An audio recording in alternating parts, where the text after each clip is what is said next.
ഹിദായത്തിന്റെ കേൾവി. എന്റെ കുട്ടി പറഞ്ഞാൽ കേൾക്കണില്ല എന്നുണ്ടെങ്കിൽ എളുപ്പം ചെവി ഡോക്ടറെ കാണിക്കണം എന്നല്ല, നേരെ മറിച്ച് ഹിദായത്തിന്റെ കേൾവി കേൾപ്പിക്കാൻ കഴിയില്ല എന്നാണ് ഓർമ്മപ്പെടുത്തിയത്. അതല്ലാതെ മരിച്ചു ഒരു കേൾക്കുകയില്ല എന്നുള്ളതല്ല. എന്ന് പറയുന്ന ആയത്തിൽ ബഹുമാനപ്പെട്ട അല്ലാമ ഇബ്നു ജരീർ അത്ബരി റഹ്മത്തുള്ളാഹി അലൈഹി അവിടുത്തെ ജാമിഉൽ ബയാൻ എന്ന തഫ്സീറിൽ ഈ വിശദീകരണം നൽകിയിട്ടുണ്ട്. അതുകൊണ്ട് ആ തഫ്സീറിന്റെ അടിസ്ഥാനത്തിലാണ് നിങ്ങൾ വിശദീകരിക്കാനുള്ള അതുപോലെ പ്രമാണങ്ങൾ പറയാനുള്ള കാരണം. മാത്രമല്ല റൂഹി എന്ന് പറയുന്ന ഇസ്ലാഹി പ്രസ്ഥാന ചരിത്രത്തിന്റെ രാമുഖം എന്ന പുസ്തകത്തിൽ മുജാഹിദ് പ്രസ്ഥാനത്തിന്റെ പതാകവാഹകനായി പരിചയപ്പെടുത്തിയ ഇബ്നുൽ ഖയ്യിം ജൗസിയ്യ എന്ന് പറയുന്ന വ്യക്തിയുടെ റൂഹ് ഇബ്നുൽ ഖയ്യിം എന്ന് പറയുന്ന കിതാബാണിത്. അതിൽ വളരെ വ്യക്തമായി തന്നെ പറഞ്ഞത് കാണാം. മരിച്ചവർ കേൾക്കും, അറിയും എന്നൊക്കെ സമർത്ഥിച്ചതിന് ശേഷം, പ്രമാണങ്ങൾ നിരത്തി പറഞ്ഞതിന് ശേഷം എന്ന ആയത്തിന്റെ അർത്ഥം എന്താണെന്നാൽ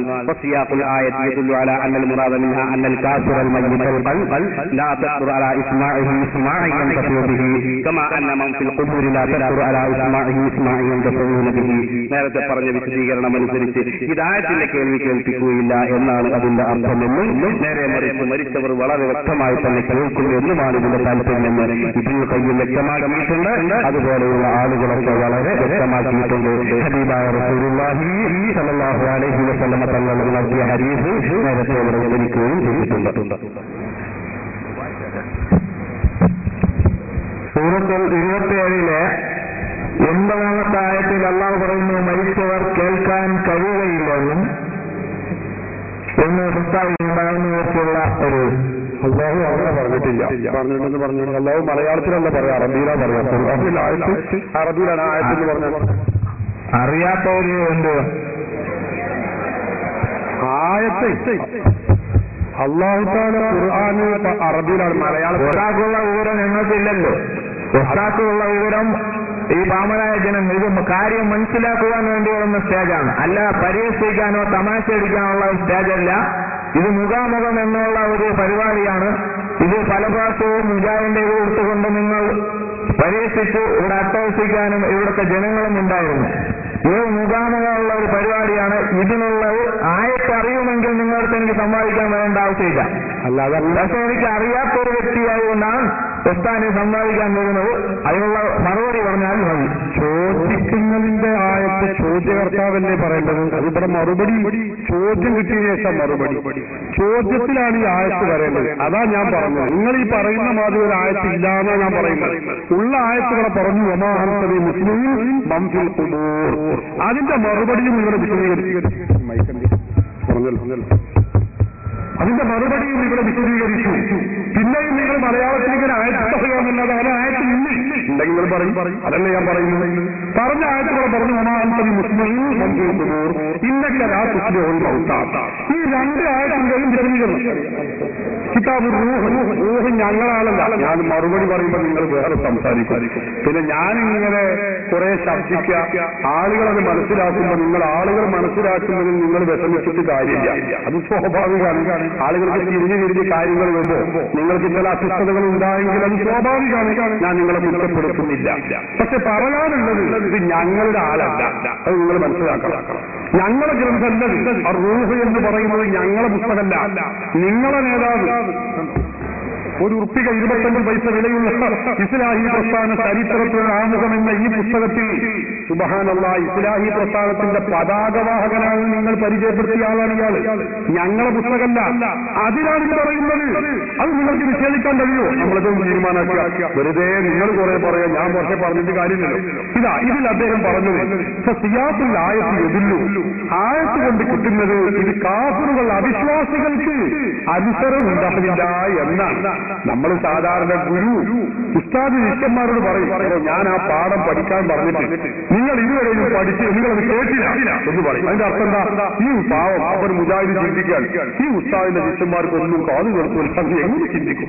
അത് അനുസരിക്കില്ല എന്നാണ് ഇതിന്റെ അർത്ഥം. എന്നതുപോലെയാണ് ഇവിടെയും പറഞ്ഞിട്ടുള്ളത്, അനുസരിക്കൂല. ഇതാണ് ഇതിന്റെ അർത്ഥം. അതല്ലാതെ വനം യുരിദ് സുബ്ഹാനഹു പടച്ച തമ്പുരാൻ ഉദ്ദേശിച്ചിട്ടേ ഇല്ല അന്ന അസ്ഹാബൽ ഖുബൂരി ഖബറാളികൾ ലാ യസ്മഊന ശൈഅൻ അൽബത്ത, ഒരിക്കലും അവർ കേൾക്കുകയില്ല എന്ന് അല്ലാഹു ഉദ്ദേശിച്ചിട്ടേ ഇല്ല മുജാഹിദുകളെ എന്ന് പറയുന്നത് ആരാ? ഇബ്നുൽ ഖയ്യിമാണ്, ഞങ്ങളല്ല. നിങ്ങൾ ഇതൊന്ന് നോക്കൂ. അയാൾക്ക് ഇതൊന്ന് കൊടുക്കും. അയാൾക്ക് അറബി തിരിയെങ്കിൽ നമ്മൾ വെറുതെ ഇങ്ങനെ പറഞ്ഞിട്ട് കാര്യമില്ല. ഞങ്ങളെ വകയാണോ അതിലുണ്ടോ നിങ്ങൾ നോക്കി, എന്നിട്ട് നമുക്ക് നോക്കാം. വെറുതെ നിങ്ങൾ ഇങ്ങനെ ചോദിക്കാം, ഞാൻ മറുപടി വരാം, അപ്പൊ നിങ്ങൾ വേറെ സംശയം ചോദിക്കാം. വിഷയം തീരുമാനമാവില്ലല്ലോ. ഈ പറഞ്ഞ ആഴത്തിന്റെ വിശദീകരണം ഞാൻ പറഞ്ഞതല്ല, നിങ്ങളെ നേതാവ് പറഞ്ഞ. അത് കഴിഞ്ഞാൽ ഞാൻ രണ്ടാം നേതാവിന്റെ എടുക്കുമ്പോഴേ അല്ല, അയാളെ ശൈഖായ ഇബ്നു തൈമിയ്യയുടെ മജ്മൂഉൽ ഫതാവ 24-ാം വാല്യം എന്റെ കയ്യിലുണ്ട്. അതിലും അദ്ദേഹം പറഞ്ഞ അതേ ന്യായമാണ്. മരിച്ചവർ കേൾക്കുകയില്ല എന്നല്ല, കേൾക്കും എന്നാണ്. ഇതാ ഞാൻ പറയുന്നത്, ഞാനല്ല നിങ്ങളെ നേതാവ് പറയുന്നത്. അപ്പൊ അത് ഉണ്ട് എന്നാ പറയുന്നത്. അത് കൊടുക്കിയ ആൾക്കാർ ഉണ്ടെങ്കിൽ ഉണ്ട് എന്ന് പറയാം, ഇല്ലെങ്കിൽ ഇല്ല എന്ന് പറയാം. അറബി അറിയില്ല, അറബി അറിയില്ല, ഇന്ന് നമ്മൾ പ്രശ്നമില്ല. പിന്നെ പറഞ്ഞൊരു കാര്യമില്ല, അറബി അറിയില്ല. അറബി അറിയുന്ന ഏതെങ്കിലും വിചാരിക്കുന്നുണ്ടെങ്കിൽ അല്ല, അത് ഉറുദു എന്നല്ലാതെ അറബി തന്നെയാണ്. അത് ഉറുദു ആണ്, തമാശ പറഞ്ഞത്.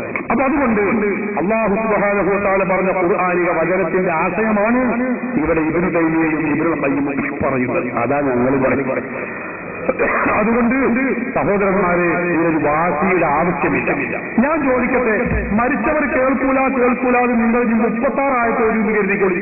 ഒന്ന് മാത്രമല്ല, എത്ര ആയത്ത് ഓതിയാലും ഞാൻ ചോദിക്കട്ടെ, ഈ ആയത്ത് ഇറങ്ങുന്നത് ആരുടെ മേലിലാണ്? ആർക്കാണ് ഈ ആയത്ത് ഇറങ്ങിയിട്ടുള്ളത്? ഹബീബ് മുഹമ്മദ് റസൂലുള്ളാഹി നബി തങ്ങൾക്കല്ലേ ഈ ആയത്ത് ഇറങ്ങിയിട്ടുള്ളത്. ആയത്തിന്റെ അർത്ഥം ഏറ്റവും കൂടുതൽ അറിയുന്നതും റസൂലുള്ളാഹി തങ്ങളല്ലേ. നമ്മേക്കാളൊക്കെ അറിയാം, മുജാഹിദുകളെക്കാളും പറയുന്ന റസൂലല്ലേ. റസൂലുള്ളാഹി തങ്ങൾ പറയുന്നത് എന്താ? ഇന്നൽ മയ്യിത ഇദാ വുഇയ ഫീ ഖബരിഹി, ഒരു മയ്യത്തിനെ ഖബറിൽ വെക്കപ്പെട്ടു. അങ്ങനെ അസ്ഹാബുഹു, അവന്റെ അനുയായികൾ മറമാടി കഴിഞ്ഞതിന് ശേഷം പുറകോട്ട് പോരുകയും ചെയ്താൽ ഇന്നഹു, നിശ്ചയം ആ മയ്യത്ത് ലയസ്മഉ, ആ മയ്യത്ത് കേൾക്കുക തന്നെ ചെയ്യും. ഖുർആനിയാലിഹി, മയ്യത്ത് സംസ്കരണ പ്രക്രിയകൾ കഴിഞ്ഞ് തിരിച്ചു പോരുന്ന ആളുകളുടെ ചെരുപ്പിന്റെ വാറിന്റെ ശബ്ദം ഈ മയ്യത്ത് ഖബറിന്റെ ഉള്ളിൽ വെച്ച് മൂടുകല്ല് വെച്ച് മണ്ണിട്ട് എല്ലാ ദ്വാരങ്ങളും അടച്ച് വളരെ ഭദ്രമാക്കി ഭൂമിയോട് സമമാക്കി പിന്നെ ഒരു ചാട് ഉയർത്തിൽ പിന്നെയുമാക്കി വളരെ ഭദ്രമാക്കി വെച്ച ഖബറിന്റെ ഉള്ളിലുള്ള മയ്യത്തിന് ഈ ശബ്ദം തിരിഞ്ഞു പോകുന്ന ആളുടെ കാലിലുള്ള ചെരുപ്പിന്റെ വാറിന്റെ ശബ്ദം ആ മയ്യത്ത് കേൾക്കുമെന്ന് ഹബീബ് മുഹമ്മദ് റസൂലുള്ളാഹി. അള്ളാഹുവിന്റെ റസൂലിനേക്കാളും ഖുർആൻ തിരിയുന്നവരാണോ മുജാഹിദുകൾ? റസൂലിന്റെ പേരിൽ ആയത്തിറങ്ങിയ റസൂൽ പറയുന്നു മരിച്ചവർ കേൾക്കുന്നു. മുജാഹിദ് പറയുന്നു അല്ല നബി നിങ്ങൾ പറഞ്ഞു ശരിയല്ല, മരിച്ചവർ കേൾക്കൂല. എന്താണ് ഇതിനൊക്കെ ചികിത്സ? അതുകൊണ്ട് സഹോദരന്മാരെ, ഖുർആനിൽ അള്ളാഹു പഠിപ്പിച്ചതിന്റെ യാഥാർത്ഥ്യം പ്രവാചകർക്കാണ് അറിയുക. പ്രവാചകർ ഇത് പഠിപ്പിച്ചിട്ടുണ്ട്. ബുഖാരിയും മുസ്ലിമും വ്യക്തമായി ഉദ്ധരിച്ച ഹദീസുമാണ്.